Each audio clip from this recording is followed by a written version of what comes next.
In this blog, we will see how to fetch the device information in Flutter.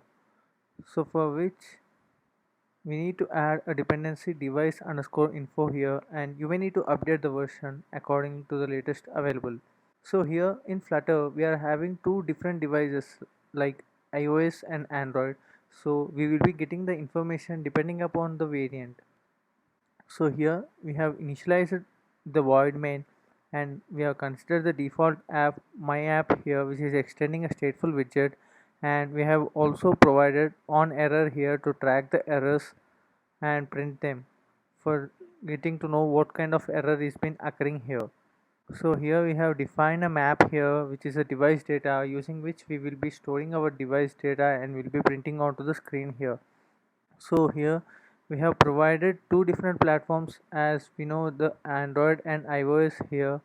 So we will be waiting for the information and we will be storing that information, and depending upon our device here you can see if it is for Android we are having these things which we will consider like security patch, SDK, and release, previous SDK, I mean incremental, code name, base OS, and all these kinds of things like device, brand, display, fingerprint, hardware. So you may be noticing there will be a change between Android and iOS things here.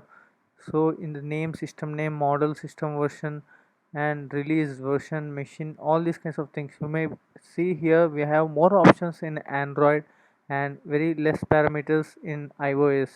So this is again depending upon the operating system and its security levels. We are getting few additional parameters in Android and less parameters in iOS here.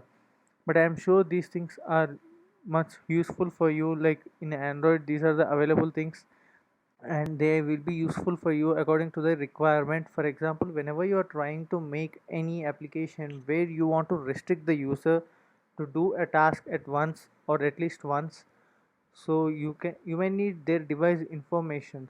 So these information, I think, which will be useful for you to restrict the user from accessing any task or any offer you provided in your application multiple times. So here we have provided a button here.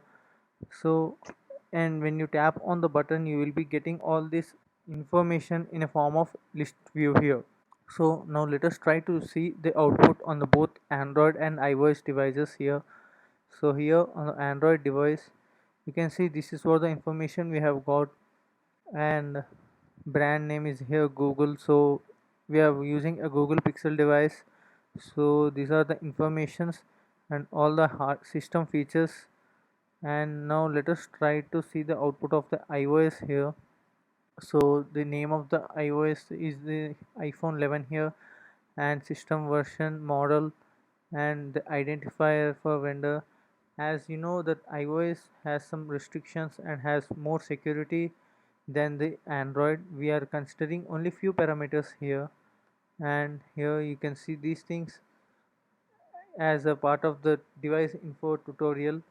So the code for this tutorial is available in the description section below, and if you are having any queries, do let me know in the comment section. And if you want more information regarding the device, also do let me know. We'll try to do another tutorial on how to fetch that information. And if you like this tutorial, do like, share, and subscribe to our channel for more interesting content on Flutter.